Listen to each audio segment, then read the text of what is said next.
will redeem Israel from all its iniquities.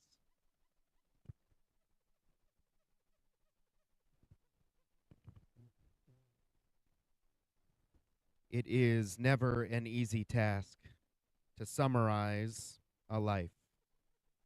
We live our lives in the fine lines and details of every moment of every day. But when we look back, all we can manage are the broad strokes of memory of what was undoubtedly far more complicated. Herb Hafft was a complex man, and he lived his life in the details. So, to try to capture his 93 years of life in really any amount of time is a near impossible task. Nonetheless, it is upon us to tell Herb's story, to share his life and bring forward the lessons by which he lived. And came from a line of great Jewish leaders. I believe, and I'm doing this from memory, his grandfather was a prominent rabbi, and his father, while not a rabbi, was a well respected and accomplished Talmud scholar in the Old Country. Herb should have been a rabbi, if for no other reason than one of his favorite phrases was, "May I have just a minute of your time?" which was certainly a rabbinic minute. I never had a Herb minute last less than an hour. But he also had a tremendous focus on kavod, honor or respect.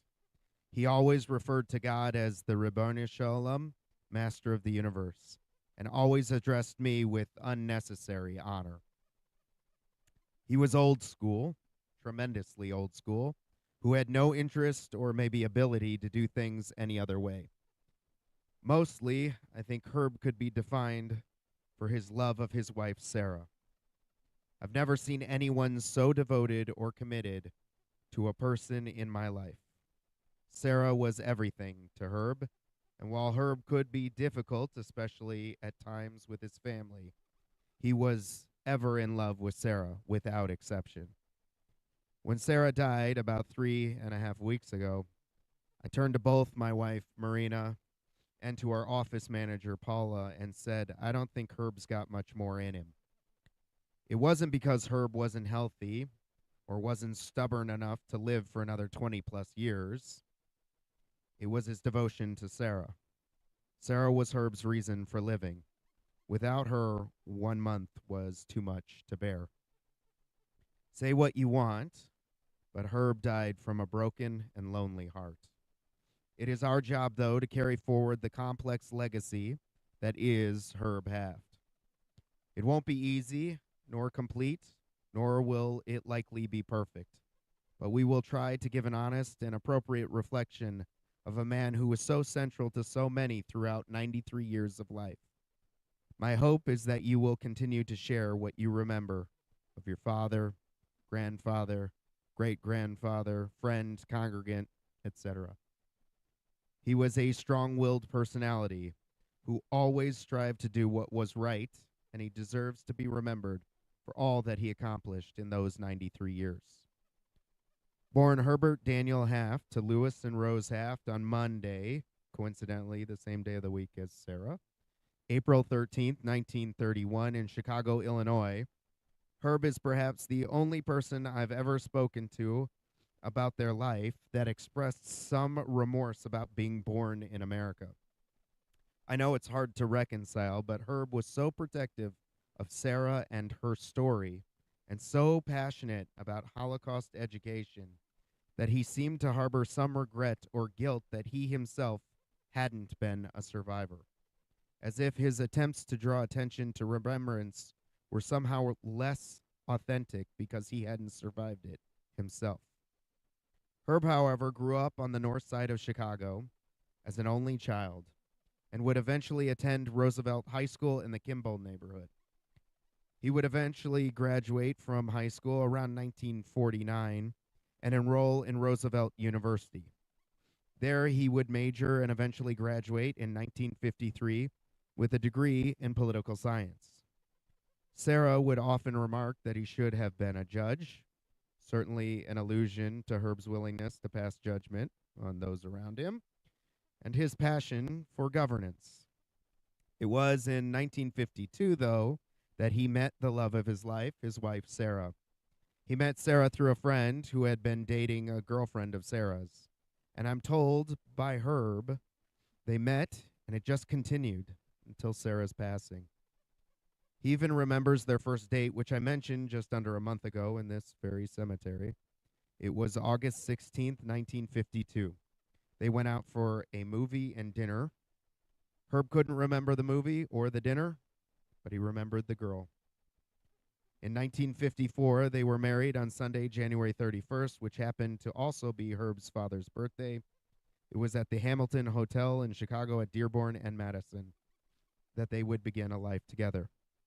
They would move to Sheridan and Irving Park off Kenmore Avenue, but Herb would eventually be sent to Germany to serve in the army, a fact of which he was very proud. Sarah would join him there, and David would be born in 1956 in Nuremberg. They would then move back to Albany Park, where a year later Barry was born. In 1962, they would move to Elk Grove Village following the birth of Kenny, and the family was complete. They had moved to Elk Grove Village under the assumption that it was more affordable, which it was, and it was where the Jews of Rogers Park were eventually moving, which unfortunately they did not. The family would remain in Elk Grove Village for the next 28 years. From there, Sarah would shuttle children back and forth from Maine Township Jewish Congregation for Hebrew and Sunday school. Herb, for his part, would become heavily involved at the shul, serving on the board and I think serving as president for a time. Maine Township Jewish Congregation was like a second home for the family, and it's where many of their friendships began. Herb and Sarah maintained so many close friendships and managed to keep them over time. There were, I'm told, 8 or 9 couples who regularly travel together or share meals as a group. And sadly, with the loss of Herb, only one is left. Throughout the children's youth, Herb was involved. He was a little league coach, played catch with the kids, and always loved being the hub, especially when it came to Jewish holidays, which Herb and Sarah always hosted, and you were expected to be there. In 1990, Herb and Sarah would move to Buffalo Grove, where they would spend their later years until the move in 2022 to Brookdale. All the while, Herb sold insurance to provide a comfortable life.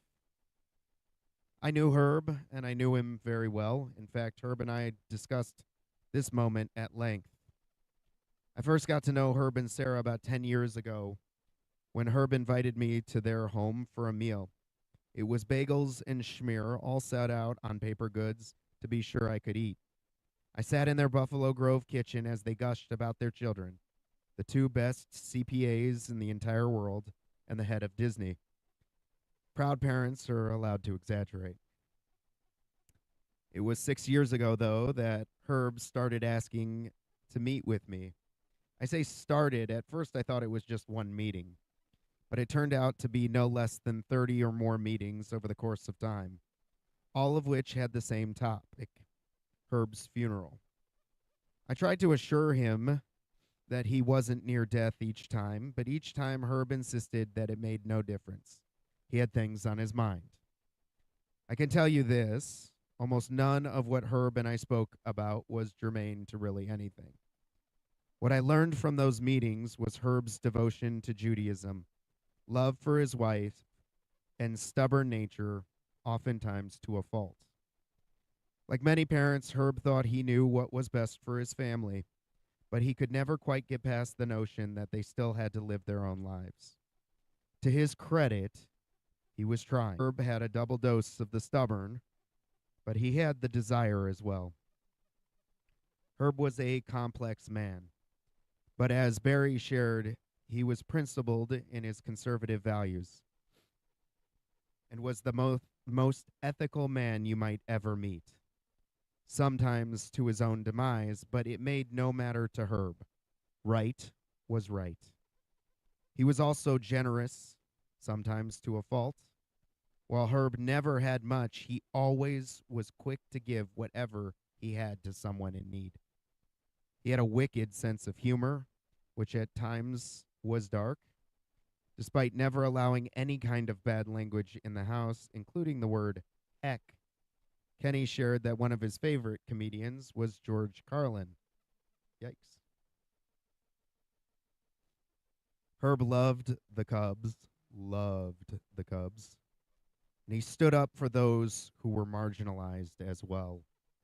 There's a story of Herb putting his reputation on the line to write to the Board of Jewish Education on behalf of an employee he felt was being ill treated. Herb was a man of his word and a man of his values. I'll miss Herb's grit. I may not miss the 3 dozen voicemails in a week. They're still on my phone. But I will miss his voice and his presence. Mostly, I will miss the example of a man and his devotion to his wife. While Herb and my personalities are quite different, I admired his commitment to his Sarah and strive to do the same in my admiration for my wife.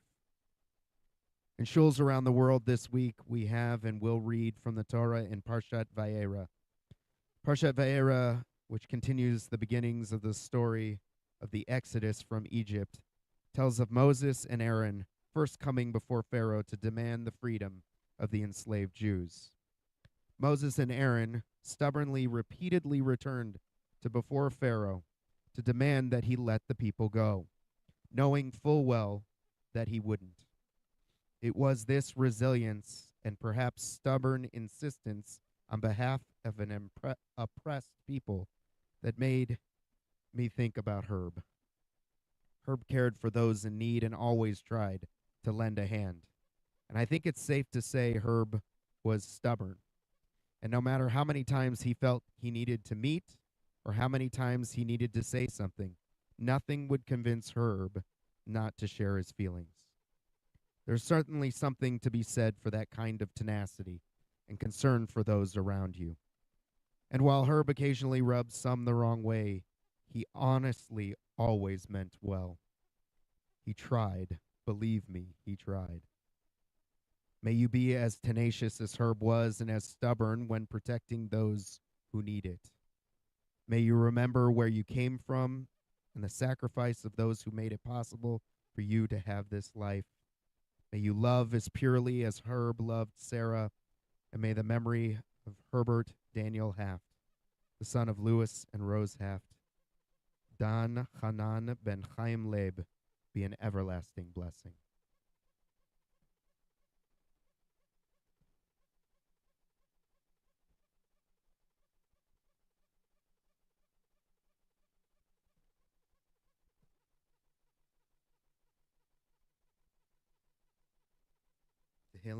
Tehillim Chav Gimel.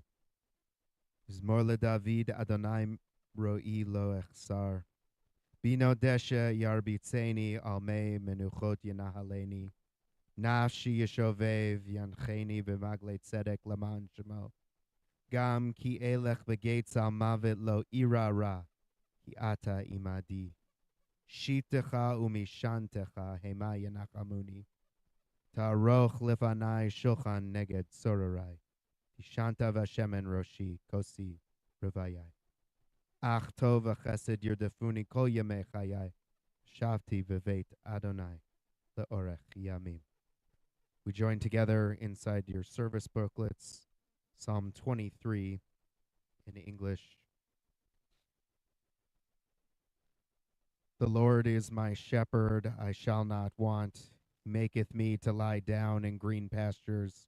He leadeth me beside the still waters. He restoreth my soul. He guideth me in straight paths for his name's sake. Yea, though I walk through the valley of the shadow of death, I will fear no evil, for thou art with me. Thy rod and thy staff, they comfort me. Thou preparest a table before me in the presence of my enemies. Thou hast anointed my head with oil, my cup runneth over. Surely goodness and mercy shall follow me all the days of my life, and I shall dwell in the house of the Lord forever.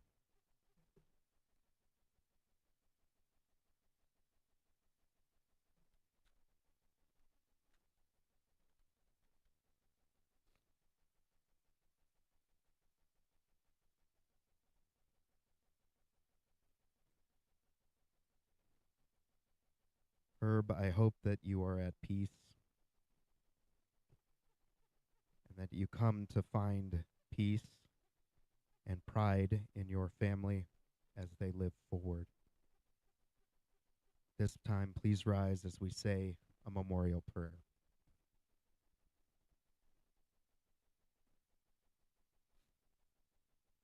El Malay Rachamim Shochein Bamromi Hamitzei Menucha Nechona Al Kanfei Hashchina B'mahalot Kedoshim Utehorim Kezor Arakia Mashirim Et Nishma Dan Chanahan Ben Chaim Leb Shalach Leholamo Ba'avor Shanachnu Mipalelim Be'ad Haskarat Nishmato Began Eden Te Menuchato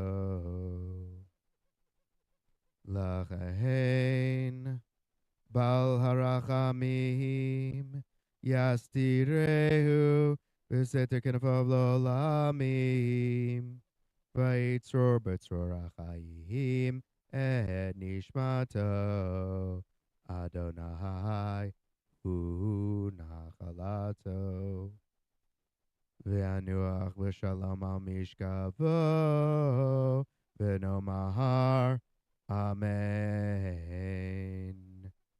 God, full of compassion, who dwells on high, grant proper repose in the sheltering wings of your presence in the lofty levels of the holy and the pure, who shine as the brightness of the firmament unto the soul of Herbert Daniel Hafft, the son of Louis and Rose Hafft, who has gone to his world and for whose memory we pray.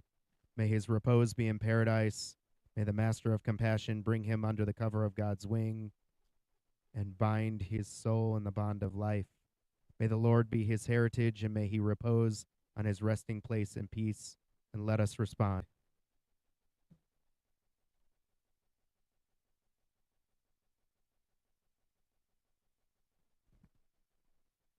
Our services here in the chapel have now come to a conclusion. Upon exiting, we will ask everyone to please go directly to your cars, and we will form a procession and escort Herb to his final resting place. Upon conclusion of the committal, Shiva will be observed for both Herb and Sarah Hafft at the Continental Restaurant at 788 South Buffalo Grove Road in Buffalo Grove, beginning at 2:30 today until about 8 p.m. At this time, I will ask for everyone to please rise, stand in place, and I will ask for anyone acting as a pallbearer to please come forward, and we will escort the casket from the chapel.